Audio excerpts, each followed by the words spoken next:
Everyone, welcome to biology at ease. CBSE class 12 biology board exam preparation के under आज मैं आप सभी को पढ़ाने वाली हूँ ह्यूमन रिप्रोडक्शन। इस चैप्टर के अंडर आज हम कंप्लीट करेंगे male reproductive system and female reproductive system. जो कुछ भी मैं आप सभी को पढ़ाऊंगी वो मैंने पीडीएफ की फॉर्म में सेव किया हुआ है। इस वीडियो के डिस्क्रिप्शन बॉक्स में लिंक है, आप वहां से इस टॉपिक की पीडीएफ डाउनलोड कर सकते हैं। ठीक है, so let's start with the introduction of human reproductive system. सबसे पहले हम बात करते हैं कि ह्यूमन बींग्स कैसे ऑर्गेनिजम्स होते हैं। We are viviparous organisms.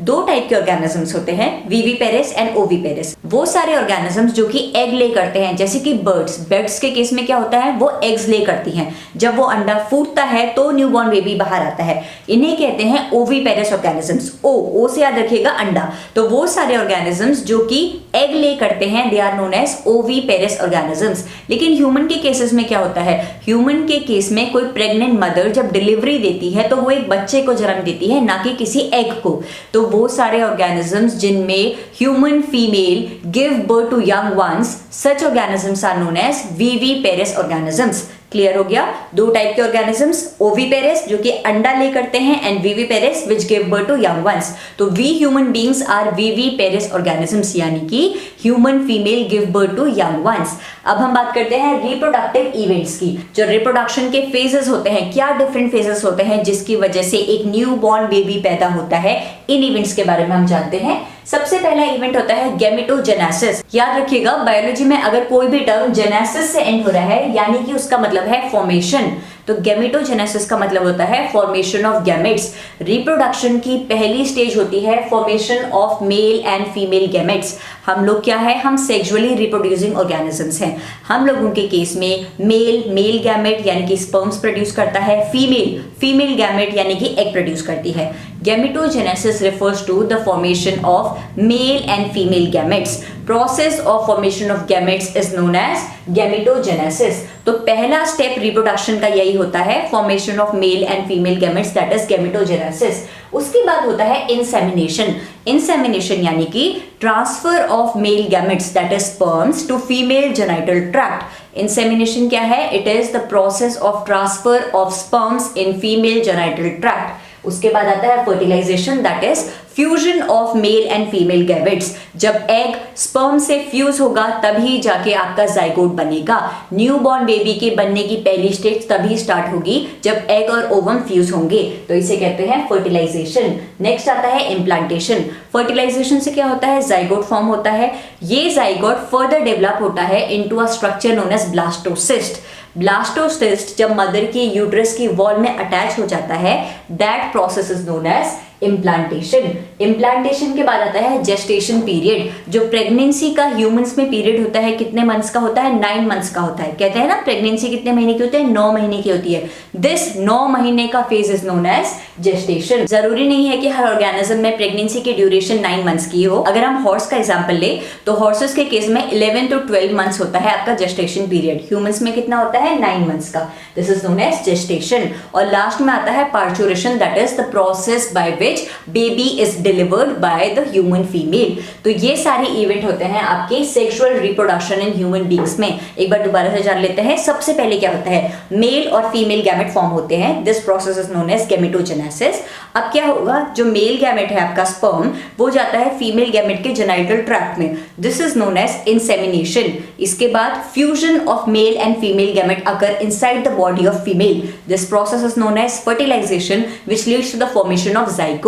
ये जाइगोट फर्दर डेवलप होता है ब्लास्टोसिस्ट में। ब्लास्टोसिस्ट मदर की यूट्रस के वॉल में अटैच हो जाता है and this process is known as implantation. अब जब ब्लास्टोसिस्ट अटैच हो गया है, उसके बाद मदर 9 मंथ्स का टाइम लेती है ताकि मदर की यूट्रस में बेबी अच्छे से डेवलप हो सके। This 9 month duration of pregnancy is known as gestation. और जब 9 मंथ्स पूरे हो जाते हैं उसके बाद baby is delivered from mother's uterus और इस प्रोसेस को कहते हैं parturition. So these are the events under sexual reproduction in human beings. ठीक है, इसके बाद हम बात करते हैं male and female reproductive system की।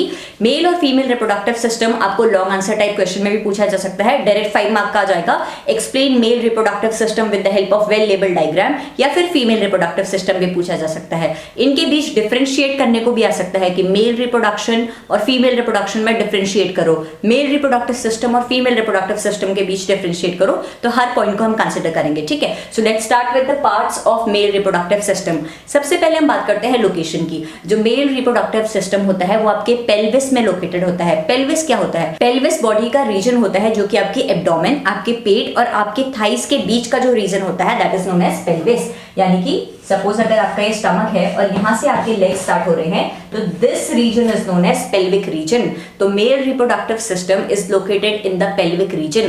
Parts of male reproductive system की बात करें तो दो पार्ट्स में आपका रिप्रोडक्टिव सिस्टम डिवाइडेड होता है, primary reproductive organs and secondary reproductive organs. जो मेल्स होते हैं उनके केस में प्राइमरी रिप्रोडक्टिव ऑर्गन होता है आपका टेस्टिस। इसे प्राइमरी रिप्रोडक्टिव ऑर्गन क्यों कहते हैं? क्योंकि it is responsible for producing male gametes. Male gametes क्या होते हैं? स्पर्म्स। स्पर्म कौन प्रोड्यूस करता है? टेस्टिस प्रोड्यूस करते हैं, इसीलिए these are known as primary reproductive organs. इसका स्ट्रक्चर मैंने डिटेल में आपके नोट्स में प्रोवाइड कराया हुआ है। नोट्स का लिंक वीडियो के डिस्क्रिप्शन बॉक्स में है, वहां पे से अच्छे से पढ़ेगा, ठीक है। टेस्टिस के शेप की बात करें तो ओवल शेप की होती है, 4 to 5 सेंटीमीटर इसकी लेंथ होती है, 2 to 3 सेंटीमीटर इसकी ब्रेथ होती है। तो testis are the primary reproductive organs in males that helps in production of sperms, ठीक है। अब स्ट्रक्चर जरा डिटेल में पढ़ लेते हैं। जो आपकी टेस्टिस होती है मैंने कहा वो ओवल शेप की होती है। मेल्स में 2 टेस्टिस प्रेजेंट होती है, यानी कि mail reproductive system consist of a pair of testis, ठीक है। आपकी ये टेस्टिस 250 कंपार्टमेंट्स में डिवाइडेड होती है and these compartments are known as testicular lobules. The compartments of testis are known as testicular lobules. अब हर कंपार्टमेंट के अंदर क्या होता है? 1 to 3 कॉइल्ड ट्यूब्स प्रेजेंट होती है। अब आप ये इमेजिन करिए कि आपका ओवल स्ट्रक्चर है जो कि 250 ब्लॉक्स में डिवाइडेड है। इन ब्लॉक को हम क्या बोल रहे हैं? टेस्टिकुलर लोब्यूल्स बोल रहे हैं। इन ब्लॉक्स के अंदर कॉइल्ड ट्यूब्स प्रेजेंट हैं, जिन ट्यूब्स को हम बोलते हैं सेमिनिफेरस ट्यूब्यूल्स, ठीक है। तो अभी तक क्या पढ़ा? टेस्टिस। टेस्टिस के अंदर 250 कंपार्टमेंट, हर कंपार्टमेंट के अंदर 1 to 3 क्या होती हैं? सेमिनिफेरस ट्यूब्यूल्स होती हैं, और यही सेमिनिफेरस ट्यूब्यूल्स एक्चुअल साइट है जहां पर आपके स्पर्म्स फॉर्म होते हैं। तो आपको 1 मार्क क्वेश्चन में पूछा जा सकता है कि टेस्टिस के अंदर कौन से रीजन में आपके स्पर्म्स प्रोड्यूस होते हैं? तो सेमिनिफेरस ट्यूब्यूल्स में आपके स्पर्म्स प्रोड्यूस होते हैं, ठीक है। अब क्या होता है, जो ये सेमिनिफेरस ट्यूब्यूल्स है ये क्या है? ट्यूब्स इमेजिन कर लीजिए कि ये ट्यूब्स हैं, ठीक है। सेमिनिफेरस ट्यूब्यूल्स के अंदर आपके 2 टाइप के सेल्स प्रेजेंट होते हैं, Sertoli cells and spermatogonia. Spermatogonia क्या होते हैं? स्पर्मेटोगोनिया वो सेल्स है जो कि स्पर्म सिंथेसाइज करते हैं। Sperm producing cells are known as spermatogonia. और सर्टोली सेल्स होती है नर्व सेल्स जो कि आपके स्पर्म्स को नरिशमेंट प्रोवाइड कराती हैं। कैसे लर्न किया? सबसे पहले टेस्टिस जो कि 250 कंपार्टमेंट्स में डिवाइडेड होता है, ठीक है। हर कंपार्टमेंट में 1 to 3 कॉइल ट्यूब्स होती है that are known as seminiferous tubules. इन ट्यूब के अंदर 2 टाइप के सेल होते हैं, spermatogonia and sertoli cells. Spermatogonia क्या है? स्पर्म प्रोड्यूसिंग सेल्स हैं। जैसे ही स्पर्म्स प्रोड्यूस हो जाएंगे इनको नरिशमेंट कौन प्रोवाइड कराएगा? सर्टोली सेल प्रोवाइड कराएगा। तो ये 2 टाइप के सेल आपके सेमिनिफेरस ट्यूब्यूल के अंदर प्रेजेंट है। अब इसी कंपार्टमेंट में सेमिनिफेरस ट्यूब्यूल के बाहर भी कुछ सेल्स प्रोड्यूस होते हैं that are known as Leydig cells. Leydig cells helps in production of male hormones testosterone, और टेस्टोस्टेरोन ही उन सारी कैरेक्टरिस्टिक्स के लिए रिस्पॉन्सिबल होते हैं जो कि एक मेल बॉडी शो करती है। फटाफट से ब्रीफ कर देती हूँ। Male reproductive system contains a pair of testis, यानी कि 2 टेस्टिस प्रेजेंट होती है।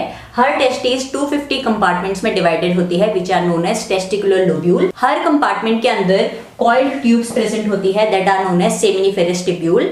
सेमिनिफेरस ट्यूब्यूल के अंदर 2 सेल्स होते हैं, spermatogonia and sertoli cells. Spermatogonia produces sperms और इन स्पर्म्स को नरिशमेंट प्रोवाइड कराता है आपका सर्टोली सेल्स। सेमिनिफेरस ट्यूब्यूल के बाहर इन्हीं कंपार्टमेंट में प्रेजेंट होते हैं Leydig cells that helps in production of testosterone. तो ये था आपके पूरे टेस्टिस का स्ट्रक्चर। इसके अंदर क्या क्या चीजें प्रेजेंट होती हैं।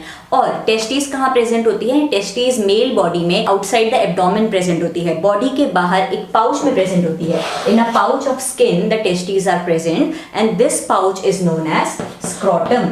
अब आप लोग पूछ सकते हैं कि स्क्रोटम बॉडी से बाहर क्यों होता है, पेट के अंदर क्यों नहीं होता है? क्योंकि स्पर्म को फॉर्म करने के लिए जो टेम्परेचर चाहिए वो हमारी नॉर्मल बॉडी टेम्परेचर से 2 to 2.5 डिग्री सेल्सियस कम होना चाहिए। इसीलिए आपकी टेस्टिस एक स्किन के पाउच में प्रेजेंट होती है and this pouch is known as scrotum. तो क्या पढ़ा अभी तक हमने? टेस्टीज, टेस्टीज के अंदर होती है सेमिनिफेरस ट्यूब्यूल जिसके अंदर स्पर्म्स फॉर्म होते हैं। जो आपकी टेस्टीज होती हैं वो स्क्रोटम के अंदर प्रेजेंट होती है। Scrotum lies outside the abdominal cavity because the formation of sperm that is spermatogenesis requires temperature 2 to 2.5 degree less than the normal body temperature. तो ये था आपका primary reproductive organ in case of male that is testes. अब हम आते हैं secondary reproductive organs में। Secondary reproductive organs में आते हैं accessory ducts, external genitalia and accessory glands. मैंने हर किसी को अच्छे से पीडीएफ में एक्सप्लेन किया हुआ है, पीडीएफ डाउनलोड करते हुए अच्छे से पढ़िएगा, ठीक है। एक्सेसरी डक्ट्स, डक्ट्स क्या होते हैं? डक्ट्स होते हैं बेसिकली ट्यूब्स। वो ट्यूब्स जो कि किसी चीज को एक जगह से दूसरी जगह ट्रांसफर कर रही है उसे हम साइंटिफिकली डक्ट्स बोलते हैं, ठीक है। तो अब क्या हुआ, आपकी टेस्टिस के अंदर स्पर्म्स तो बन गए। अब ये स्पर्म्स बॉडी से बाहर कैसे आएंगे ताकि फीमेल जेनाइटल पार्ट में चले जाएं? ये जाते हैं with the help of ducts. तो डिफरेंट टाइप के डक्ट्स आपके मेल रिप्रोडक्टिव सिस्टम में प्रेजेंट होते हैं। सबसे पहला डक्ट होता है आपका रेडी टेस्टिस। तो स्पर्म यहाँ पर प्रेजेंट थे, इस ब्लॉक में प्रेजेंट थे, ये बाहर आएंगे with the help of tube known as rete testis, ठीक है। इस रेडी टेस्टिस से आपके स्पर्म्स जाएंगे वास एफरेंशिया में, फिर जाएंगे एपिडिडाइमस में। ये सारे डक्ट्स के नाम हैं जो कि आपको एज इट इज याद करने हैं, ठीक है। तो क्या हुआ, सबसे पहले आपके स्पर्म्स टेस्टिस से बाहर निकले किस डक्ट से? रेडी टेस्टिस से। उसके बाद वास एफरेंशिया में गए, उसके बाद एपिडिडाइमस में गए, वास डिफरेंस में गए। यहाँ वास डिफरेंस से एक और डक्ट मिलता है that is the duct from seminal vesicle gland, और ये मिलकर बनाते हैं ejaculatory duct. Ejaculatory duct urethra से मिलकर बनाता है यूरिनोजेनाइटल डक्ट। यूरिनोजेनाइटल डक्ट से आपके स्पर्म जाते हैं पीनिस में, और पीनिस के hole that is urethral meatus से आपके स्पर्म बॉडी से एग्जिट कर जाते हैं। तो इसी तरीके से आपके डक्ट्स क्या करते हैं, स्पर्म्स को टेस्टिस से लेकर बॉडी के बाहर एग्जिट करवाते हैं। डक्ट्स क्या होते हैं? Ducts are the tubes that helps in transfer as well as storage of sperms, ठीक है। These are the male accessory ducts. अब हम बात करते हैं एक्सटर्नल जेनिटेलिया की, यानी कि एक्सटर्नल जेनाइटल ऑर्गन कौन सा होता है मेल्स के केस में? It is known as penis. Penis का जो होल होता है it is known as urethral meatus, जहां से आपकी यूरिन पास होती है और जहां से आपके स्पर्म्स रिलीज होते हैं, ठीक है। तो penis is the external genitalia in case of mails. इसके बाद आते हैं एक्सेसरी ग्लैंड्स पे। एक्सेसरी ग्लैंड्स क्या होते हैं? ये वो सारे स्ट्रक्चर्स हैं जो कि कुछ ना कुछ सब्सटेंस रिलीज करते हैं जो कि मेल रिप्रोडक्शन में हेल्पफुल होते हैं। एक्सेसरी ग्लैंड्स 3 टाइप के होते हैं मेल्स के केस में, seminal vesicle, prostate gland and bulbo urethral gland. मैंने पीडीएफ में प्रोवाइड कराया हुआ है, वहां से पढ़ेंगे आप, ठीक है। सेमिनल वेसिकल क्या होता है? It is a paired gland, यानी कि 2 seminal vesicle gland male body में प्रेजेंट होते हैं, पेयर्ड ग्लैंड होता है। Prostate gland is single gland, unpaired gland. उसके बाद आता है बल्बो यूरेथ्रल ग्लैंड जिसे कि हम कॉपर्स ग्लैंड भी कहते हैं, it is also a paired gland. ये क्या सेक्रेट करते हैं? ये एक विस्कस एल्कलाइन सॉल्यूशन सेक्रेट करते हैं which is biologically known as semen, ठीक है। तो accessory glands in case of males secretes semen. Seminal vesicle 60 to 70% semen release करता है, prostate gland 20 to 30% semen release करता है, और लास्ट में आता है आपका बल्बो यूरेथ्रल ग्लैंड यानी कि कॉपर्स ग्लैंड। ये कंपैरेटिवली कम अमाउंट में सीमेन रिलीज करता है, स्पेशली ड्यूरिंग सेक्सुअल एक्टिविटी और सेक्सुअल अराउजल। तो ये थे आपके parts of male reproductive system. अब हम पढ़ते हैं फीमेल रिप्रोडक्टिव सिस्टम। जिस तरीके से आपके मेल रिप्रोडक्टिव सिस्टम 2 पार्ट्स में डिवाइडेड है that is primary reproductive organ and secondary reproductive organs, उसी तरीके से फीमेल रिप्रोडक्टिव सिस्टम भी 2 पार्ट्स में डिवाइडेड होता है। प्राइमरी रिप्रोडक्टिव ऑर्गन्स फीमेल के केस में क्या होती हैं? ओवरीज। इन ओवरीज की लेंथ क्या होती है? 2 to 4 centimetre. Secondary reproductive organs होते हैं आपके accessory ducts, accessory glands and external genitalia. तो सेम ही हो गया, पॉइंट्स लर्न करने के लिए सेम हो गए। रिप्रोडक्टिव सिस्टम जब भी आपको एक्सप्लेन करने के लिए आए तो 2 पॉइंट सबसे पहले लिखने हैं, primary reproductive organ, secondary reproductive organs. Secondary reproductive organs में आप इंक्लूड करेंगे accessory ducts, accessory glands and external genitalia. Females के केस में प्राइमरी रिप्रोडक्टिव ऑर्गन्स हो गया आपका ओवरीज। 2 ओवरीज फीमेल बॉडी में प्रेजेंट होती है, 2 से 4 सेंटीमीटर की इसकी लेंथ होती है, ठीक है। इसके बाद आते हैं सेकेंडरी रिप्रोडक्टिव ऑर्गन जिसमें सबसे पहले आता है accessory ducts. The accessory ducts present inside female reproductive system are fallopian tubes, uterus, cervix and vagina. ये नाम अच्छे से लर्न करने हैं, एक भी नाम को मिस नहीं करना है। इसके बाद आता है accessory glands. The accessory glands of female body are known as mammary glands, जिसे कि हम कॉमन लैंग्वेज में ब्रेस्ट भी बोलते हैं, ठीक है। इसके बाद हम बात करते हैं एक्सेसरी डक्ट्स को जरा डिटेल में जान लेते हैं। फीमेल्स के केस में एक्सेसरी डक्ट्स इंक्लूड करता है fallopian tubes, uterus, cervix and vagina. Fallopian tube क्या होती है? ये एक 10 से 12 सेंटीमीटर लंबी ट्यूब होती है। ये पूरी की पूरी आपकी फैलोपियन ट्यूब है। फैलोपियन ट्यूब का जो एंड होता है, जो ओपनिंग होती है, it contains a funnel shape structure fallopian tube, जिसे कि हम ओविडक्ट भी कहते हैं, इसकी ओपनिंग एक फनल शेप स्ट्रक्चर की होती है and this funnel shape structure is known as infundibulum. ठीक है, तो इनफंडिबुलम क्या हो गया? The funnel shape opening of fallopian tube is known as infundibulum. इस इनफंडिबुलम के पास फिंगर लाइक स्ट्रक्चर्स होते हैं, फिंगर लाइक प्रोजेक्शंस होते हैं विच आर नोन एज फिम्ब्रियाई। ठीक है, तो एक्सेसरी डक्ट में सबसे पहले हम पढ़ रहे हैं फेलोपियन ट्यूब, जिसकी ओपनिंग को हम इनफंडिबुलम बोलते हैं। इस इनफंडिबुलम के पास फिंगर लाइक स्ट्रक्चर्स होते हैं दैट आर कॉल्ड एज फिम्ब्रियाई। अब क्या होता है, जब आपकी ओवरी से ओवम रिलीज होता है, ये ओवरी है, आपके प्राइमरी रिप्रोडक्टिव ऑर्गन है, इसके अंदर क्या प्रेजेंट है? फीमेल गैमेट प्रेजेंट है दैट इज ओवम। जब ये ओवरी ओवम रिलीज करता है तो फिम्ब्रियाई से कैच कर लेता है और कहां ट्रांसफर करता है? इनफंडिबुलम पे। इनफंडिबुलम से फर्दर ट्रांसफर होता है एम्प्यूला पे। Ampulla is the wider region of fallopian tube. Ampulla के बाद जो नेक्स्ट रीजन आता है उसे कहते हैं हम इस्थमस। तो फेलोपियन ट्यूब के डिफरेंट पार्ट्स हो गए। सबसे पहले ओपनिंग, फनल शेप की ओपनिंग दैट इज इनफंडिबुलम, जिसकी प्रोजेक्शंस को हम कहते हैं फिम्ब्रियाई। फिम्ब्रियाई ने ओवम को कैच किया, इनफंडिबुलम को ट्रांसफर किया, इनफंडिबुलम से एम्प्यूला पे गया, एम्प्यूला से इस्थमस पे गया और इस्थमस से आपका ओवा आ गया यूट्रस में। ठीक है, तो कुछ इस तरीके से फेलोपियन ट्यूब में आपका ओवम ट्रांसफर हुआ। अब यहाँ यूट्रस में क्या हुआ? आपके फीमेल जेनाइटल ट्रैक्ट में सबसे पहले क्या हुआ? स्पर्म्स आए through the process of insemination. Process of transfer of sperms into female genital tract is known as insemination. तो कॉइटस के थ्रू, सेक्सुअल एक्टिविटी के थ्रू स्पर्म्स आए और यूट्रस में गए। यहाँ ये ओवम से मिले, ओवम को फ्यूज किया और अब क्या बन गया? जाइगोट बन गया। ठीक है, तो यहाँ पर आपका जाइगोट होता है और इसी यूट्रस में आपके न्यू बॉर्न बेबी का डेवलपमेंट होता है। ब्लास्टोसिस्ट, जाइगोट से ब्लास्टोसिस्ट बनता है। ब्लास्टोसिस्ट यूट्रस की वॉल में चिपक जाता है। 9 मंथ्स तक उसका डेवलपमेंट होता है। जेस्टेशन पीरियड इसे कहते हैं। जब 9 मंथ्स हो जाते हैं, डेवलपमेंट कंप्लीट हो जाता है, तो ये बेबी बाहर आ जाता है थ्रू वजाइना। तो कुछ इस तरीके से फीमेल बॉडी के अंदर बेबी का डेवलपमेंट होता है, जाइगोट का डेवलपमेंट होता है, एक न्यू बॉर्न बेबी पैदा होता है। ठीक है, तो हमने क्या क्या पार्ट्स पढ़े? फेलोपियन ट्यूब, फेलोपियन ट्यूब से आपका ओवा गया यूट्रस में। यूट्रस के बाद जो नेक्स्ट रीजन होता है it is known as cervix. ये पार्ट होता है सर्विक्स। सर्विक्स की कैविटी को हम बोलते हैं सर्वाइकल कैनाल। सर्वाइकल कैनाल आपके वेजाइना से मिलकर बनाती है बर्थ कैनाल। तो जो बेबी रिलीज होता है, हम कहते हैं कि कहां से रिलीज हुआ है? आपके बर्थ कैनाल से रिलीज हुआ है। Baby is delivered through birth canal. Birth canal किससे मिलकर बनती है? वेजाइना और सर्वाइकल कैनाल से मिलकर बनती है आपकी बर्थ कैनाल। ठीक है, तो ये था आपका एक्सेसरी डक्ट। फिर आते हैं एक्सेसरी ग्लैंड्स। फीमेल्स के केस में एक्सेसरी ग्लैंड्स होते हैं आपके ब्रेस्ट यानी कि मेमरी ग्लैंड्स। अब देखो क्या होता है, जो आपके मेमरी ग्लैंड्स होते हैं वो ग्लैंडुलर टिश्यू से बने होते हैं। क्वेश्चन पूछा जा सकता है 1 मार्क में कि आपके मेमरी ग्लैंड्स किस टिश्यू से बने होते हैं? These are made up of glandular tissue and fat tissue. आपका जो ये ग्लैंडुलर टिश्यू होता है it contains 50 to 20 lobes known as mammary lobes. तो आपके मेमरी ग्लैंड के अंदर, हर एक मेमरी ग्लैंड के अंदर होते हैं मेमरी लोब्स। ये 15 to 20 नंबर के होते हैं। ठीक है, अब क्या होता है, मेमरी लोब्स के अंदर सेल्स प्रेजेंट होते हैं that are called as alveoli. तो ये आपके मेमरी लोब्स हैं, खूब सारे मेमरी लोब्स हैं मेमरी ग्लैंड के अंदर, इनके अंदर सेल्स प्रेजेंट है कॉल्ड एज एल्वेलाई। ठीक है, अब क्या होता है, इन एल्वेलाई से जो डक्ट बाहर आता है इसको हम बोलते हैं मेमरी टिब्यूल। हर एक एल्वेलाई से डक्ट बाहर आता है कॉल्ड एज मेमरी टिब्यूल। ये सारे मेमरी टिब्यूल मिलकर बनाते हैं मेमरी डक्ट। क्या हुआ, मेमरी ग्लैंड के अंदर मेमरी लोब्स थे, हर मेमरी लोब के अंदर खूब सारे सेल्स हैं नोन एज एल्वेलाई।